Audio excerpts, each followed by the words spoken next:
MP board कक्षा 9वीं के विद्यार्थियों को इस वीडियो में सेक्शन बी में जो प्रश्न आते हैं उनको बताने वाला हूं, और यहीं से प्रश्न आएगा और कहीं से प्रश्न नहीं आएगा, इसलिए आपको इन सारे प्रश्नों को अच्छे से देख लेना है।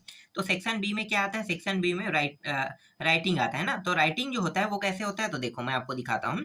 Read the following passage and make notes on it and also give a suitable title to it, कह रहा है। इसका मतलब क्या है? इसका मतलब ये है कि ये जो आपको पैसेज दिखाई दे रहा है ना, ये पैसेज, इस पैसेज को आपको पूरा पढ़ना है और पढ़ने के बाद नोट्स बनाना है। कैसे नोट्स बनाओगे मैं आपको बताऊंगा। पहले थोड़ा सा पढ़ लेते हैं। तो ये किसके बारे में, थोड़ा जान लेते हैं कि किसके बारे में है। तो देखो, biogas is a mixture of methane, carbon dioxide, hydrogen and hydrogen sulphide, the मजार constituent being methane. Biogas is produced by anaerobic degradation of animal waste in the presence of water. ठीक है, तो ये कहना क्या चाहता है? तो ये एक प्रकार के बायोगैस के बारे में है। ठीक है, तो बायोगैस कैसे प्रोड्यूस होता है, तो कैसे बनता है बायोगैस? तो बायोगैस जो बनता है, जैसे जानवर जो है ना, एनिमल है, तो एनिमल के ठीक है, एनिमल के थ्रू, एनिमल है और पेड़ पौधे हैं, तो बायोगैस प्रोड्यूस कैसे हो सकता है? तो एनिमल के बारे में बताया, एनिमल वेस्टेज।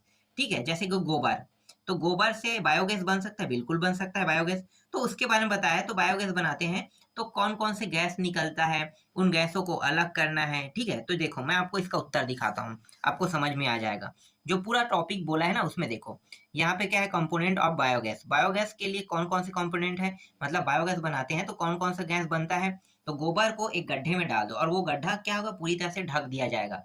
ढक देंगे तो जो गैस होगा वो कहाँ पे प्रोड्यूस होगा, नीचे में होगा ना, वो एक कुएं में। और उसको पाइपलाइन के द्वारा घरों में ले जाया जाता है। उससे क्या जो घरों में ले जाते हैं तो उसको किस रूप में उपयोग करते हैं भाई? बायोगैस के रूप में उपयोग करते हैं।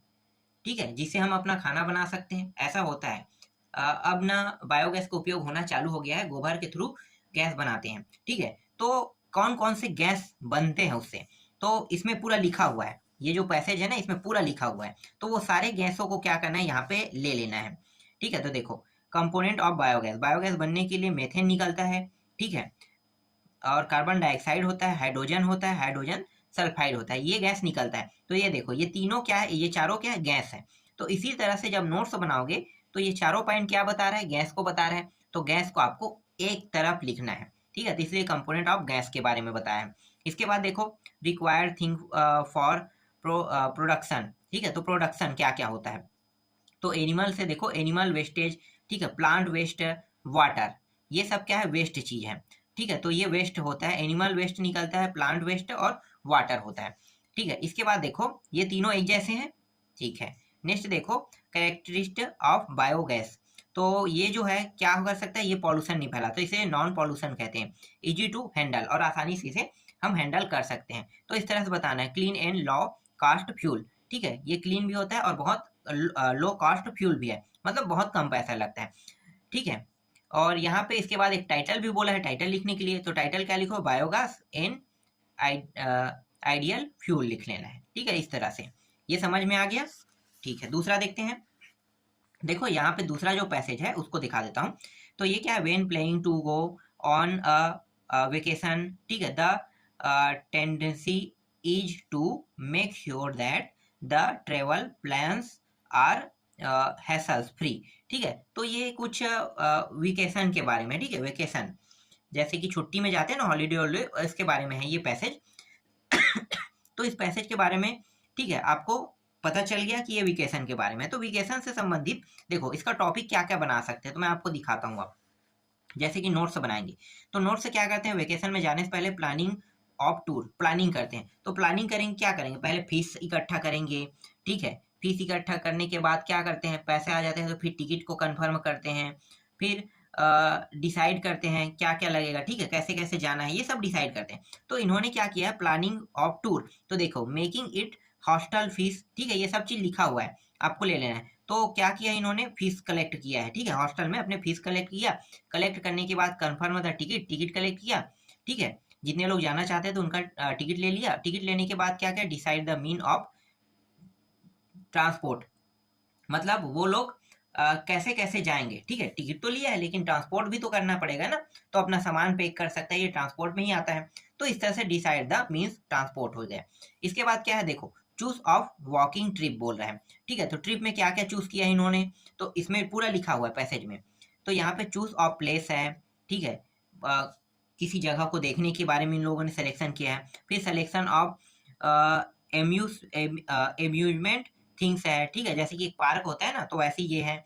और फॉर्म ऑफ एक्सरसाइज, ठीक है, तो एक्सरसाइज भी करेंगे कह रहा है, ठीक है, तो ये चीज़ों को उन लोगों ने चूज किया है, ठीक है। ये एक्सरसाइज का मतलब ये नहीं है जैसे पर्वतों में चढ़ना होता है, ये भी एक्सरसाइज होता है, ठीक है, सीढ़ियों में चढ़ना भी एक्सरसाइज होता है, तो इस प्रकार की इन लोगों ने चूज किया है। इसके बाद क्या है, नेसेसरी थिंग्स है, जैसे फूड है, क्लोथ है और मनी है, तो ये चीज़ उनके साथ होना चाहिए। तो ये आम बात है, अगर ये नहीं ले जाओगे तो थोड़ा दिक्कत में पड़ जाओगे, हो सकता है वहाँ खाने के लिए ना मिले, हो सकता है आपके कपड़े गंदे हो गए, तो एक्स्ट्रा अगर नहीं लिए तो फिर कपड़े कहाँ से पहनोगे, ठीक है, तो मतलब गंदे कपड़े को पहनना पड़ेगा, इसलिए ये चीज़ ले जाना होता है। और इसी तरह से पैसे की भी जरूरत है, हो सकता है वहाँ पैसे में कोई चीज़ मिल जाए तो पैसे से आप खरीद सकते हो।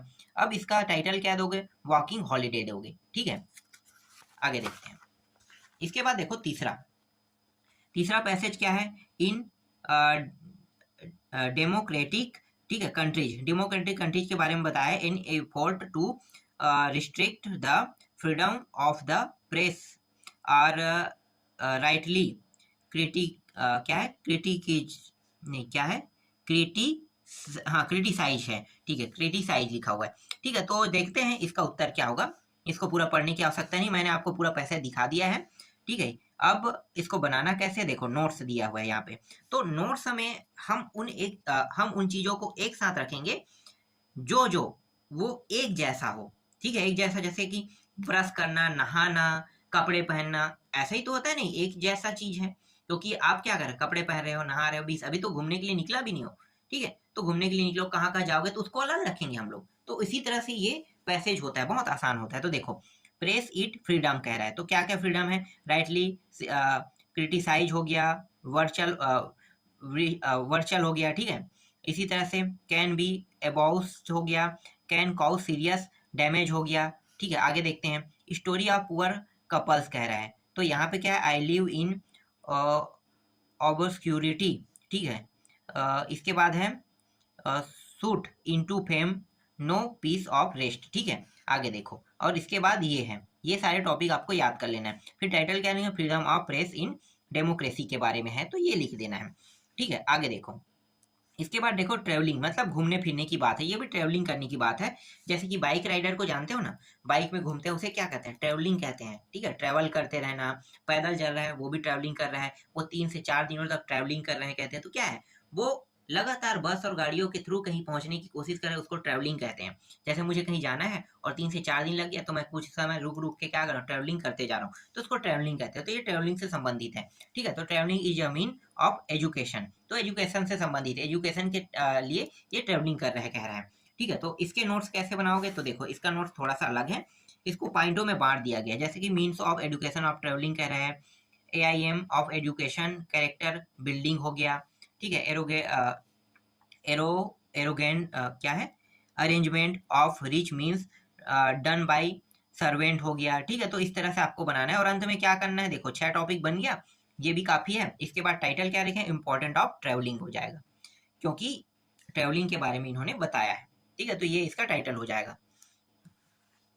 इसके बाद देखो यहाँ पे जो पांचवा पैसेज है, ग्लोबल वार्मिंग के बारे में बताया गया है, मतलब तापमान की वृद्धि, ग्लोबल वार्मिंग का मतलब ये होता है ना, तापमानों में वृद्धि, ठीक है। तो इसका नोट्स देख लेते हैं। देखो इसको भी पॉइंट में बांट दिया है, तो देख सकते हैं कॉजेस ऑफ ग्लोबल वार्मिंग के बारे में है, तो कैसे ग्लोबल वार्मिंग होता है, जैसे कार्बन डाइऑक्साइड गैस है, इसके अलावा और क्या क्या, पॉल्यूशन भी करता है, ठीक है, इंक्रीज ऑफ पॉल्यूशन, मतलब ये पर्यावरण को नुकसान पहुंचा रहा है, कार्बन डाइऑक्साइड भी नुकसान पहुंचाता है। बेड एक्टिविटी और ह्यूमन बिगेन, ठीक है, ये भी करता है, जैसे बेड एक्टिविटी में कारखाना लगाना, ये सब चीज़ है ना। और यहाँ पे है कटिंग ऑफ ट्री को भी काट देते हैं, तो कार्बन डाइऑक्साइड को वो ग्रहण करता, लेकिन ग्रहण नहीं कर पाएगा, इसलिए ये क्या है, ग्लोबल वार्मिंग को बढ़ाता है। तो ये सभी टॉपिक एक जैसा है, ठीक है। अब आगे आते हैं, इंक्रीजिंग ऑफ टेम्परेचर, कैसे टेम्परेचर इंक्रीज हो रहा है, तो रीजिंग बाय 15 डिग्री क्यूसिस, ठीक है। दूसरा क्या है, future damage to the earth है। फिर है ग्लेशियर्स आर मेल्टिंग, और यहाँ पे डिफोरेस्टेशन। ठीक है, तो ये क्या कहना चाह रहा है कि तापमान हर साल बढ़ रहा है। ठीक है, 1.5 डिग्री के आसपास ऐसे कुछ बोल रहा है। इसका मतलब यही है फ्यूचर डैमेज हो रहा है। ठीक है, जिसे मतलब फ्यूचर, हमारा जो फ्यूचर है वो डैमेज के बराबर, मतलब अर्थ डैमेज तो फ्यूचर डैमेज कह रहा है। यहाँ पे ग्लेशियर जो है पिघल रहा है कह रहा है, ये है। इस तरह से इसका टाइटल क्या होगा, global warming a great dangerous. ठीक है, डेंजर ये लिख लेना है। जितना तापमान बढ़ेगा वो हमारे लिए क्या होगा, हमेशा नुकसानदायक होगा। ठीक है, आगे देखते हैं। इसके बाद देखो ये वाला जो है, ये छठवां passage, India is land of unity in diversity. ठीक है, तो इसके बारे में देख लेते हैं। ये क्या है, माउंटेन्स के बारे में है। तो माउंटेन से संबंधित है, थोड़ा सा देख लो, ये आपको समझ में आ जाएगा। ठीक है, आएगा तो यही सब आएगा और बाहर से कोई भी प्रश्न नहीं आएगा। अब आधा और दिखा देता हूँ, ये रहा। ठीक है, और ये क्या है, हिंदू रिलीजन्स मतलब रहते हैं। ठीक है, अब नोट्स कैसे बनाना है, इस तरह से नोट्स बनाना है। देखो, इंडिया वेस्ट कंट्री। ठीक है, तो यहाँ पे वाइड रेसेस है, ये पूरा पूरा आपको बना देना है। ठीक है, unity of diversity of India, इस तरह से लिख देना है। तो इसका उत्तर मैंने आपको दिखा दिया। चलो, ज़्यादा मैं समय वेस्ट नहीं करूँगा, ज़्यादातर उत्तर देख लेना ज़्यादा अच्छा रहेगा। ठीक है, ये पैसेज 7 है। पैसेज 7 को मैं आपको पूरा दिखा देता हूँ। ये क्या है, education hold crucial rules in human life. तो मतलब किसी लाइफ के बारे में बताया गया है। चलो मैं इसका उत्तर दिखा देता हूँ क्या कह रहा है। ठीक है, यहाँ पे देखो, तो ये रहा इसका उत्तर, और ये स्टूडेंट्स लाइफ के बारे में पूरी जानकारी बताया। इसका टाइटल क्या है, स्टूडेंट्स लाइफ। मतलब ये स्कूल कॉलेज कहाँ कहाँ जा रहा है, एजुकेशन इंस्टीट्यूट, स्कूल गया उन्होंने वो, उसके बाद कॉलेज, कॉलेज के बाद यहाँ पे जैसे कि कई लोग मदरसा जाते हैं ना, तो मदरसा को भी लिख दिया है। ठीक है, तो मदरसा दिया है तो मदरसा लिखना है। ठीक है, आगे देखो, स्टूडेंट्स लाइफ के बारे में बताया गया। फिर यहाँ पे देख लो, फेवर स्ट्रगल्स कर रहे हैं, मोर फन है। ठीक है, ये सब चीज़ है। और रूल्स ऑफ स्टूडेंट, क्या क्या रूल है, तो देख सकते हो ये सब चीज़। ठीक है, आठवां दिखाता हूँ। आठवां पैसेज किसके बारे में है, देखो, the state of Madhya Pradesh was created on 1 नवंबर 1956 के बारे में है। ठीक है, तो कुछ घटनाएं उठनाएं होगा, इसके बारे में बताया गया है। चलो देखते हैं, इसका पूरा टॉपिक समझ में आ जाएगा अभी। और आधा टॉपिक जो है यहाँ पे है, और नोट्स जो है मैं आधा पूरा टॉपिक दिखा देता हूँ ढंग से। ठीक है, ये आपको विमर्श पोर्टल में मिल जाएगा ये सब प्रश्न, बस उत्तर आपको मेरे पास मिलेगा। ठीक है, तो उत्तर मैं यहाँ पे दे रहा हूँ, तो उत्तर आप देख सकते हो। ठीक है, इसका उत्तर आपको इस तरह से रख लेना है। ठीक है, ऐसा स्टेट मध्य प्रदेश के बारे में है। तो ये देखो, क्रिएट इन 1 नवंबर 1956 है। और दूसरा क्या है यहाँ पे, हियर्ड ऑफ इंडियन। ठीक है, इसी तरह देखो, इट्स क्लाइमेट, क्लाइमेट के बारे में यहाँ पे बताया कुछ टॉपिक में। अबाउट ऑफ पॉपुलेशन के बारे में है। फिर यहाँ पे टाइटल क्या क्या देना है, तो देखो, अवर मध्य प्रदेश, इस तरह से टाइटल दे देना है। फिर 9वां प्रश्न देखो, 9वां प्रश्न है, India is a land of art and culture, a land of devotion and a land of proud heritage and rich legacy. ठीक है, इससे संबंधित है। चलो देखते हैं इसका कुछ टॉपिक यहाँ पे है, उसको भी देख लेते हैं। और ये रहा। ठीक है, कुछ अब नोट्स देखो, नोट्स कैसे बनाना है। तो कुछ इस प्रकार से आपको नोट्स बनाना है। आपको दिखाई दे रहा है स्पेशलिटी ऑफ इंडिया। ठीक है, तो इसके बारे में है। तो यहाँ पे देखो, कल्चर है, डिवोशन है, प्राउड है, हेरिटेज है। ठीक है, लीजेंसी है। इसको एक टॉपिक में लिखना है। कल्चर ऑफ एक्टिविटी, जैसे कि ये जो टॉपिक है इसको एक टॉपिक में लिख लेना है। फिर यहाँ पे क्या दिया, art and culture of India दिया है, इनको एक टॉपिक में लिख लेना है। और टाइटल क्या है, इंडिया कल्चर एंड आर्ट दिया हुआ है, इसको लिख लेना है। ठीक है, ये इसका टाइटल है। चलो आगे देखते हैं। इसके बाद 10वां देखो, 10वां जो है वो है Kanha national park is nestled, nest मतलब घोंसला होता है, नेस्टलेड लिखा हुआ ना, in the Maikal range of Satpuras in Madhya Pradesh. ठीक है, तो चलो देखते हैं इसके पैसेज में क्या लिखना है। मतलब ये जो पैसेज है, इसके जो नोट्स है उसमें क्या लिखना है। ठीक है, इसका कुछ हिस्सा यहाँ पे होगा। ठीक है, यहाँ पे कुछ हिस्सा, और यही अंतिम प्रश्न है। यहाँ पे देख सकते हो कुछ हिस्सा यहाँ पे बुक से लिखा हुआ है, अबाउट कान्हा नेशनल पार्क के बारे में है। तो ये 4 टॉपिक है, इसको याद कर लेना है। और experience for the nature lovers लिखा हुआ है, इसको भी याद कर लेना है। और सेल्चर ऑफ वाइल्ड एनिमल, इसको भी याद कर लेना है। और टाइटल क्या है, कान्हा नेशनल पार्क के बारे में बताया, तो कान्हा नेशनल पार्क आपको लिख देना है इसके टाइटल में। तो इन 10 प्रश्नों के अलावा और कोई प्रश्न आपको देखने को नहीं मिलेगा, इसलिए आपको इन सारे प्रश्नों को अच्छे से याद कर लेना है।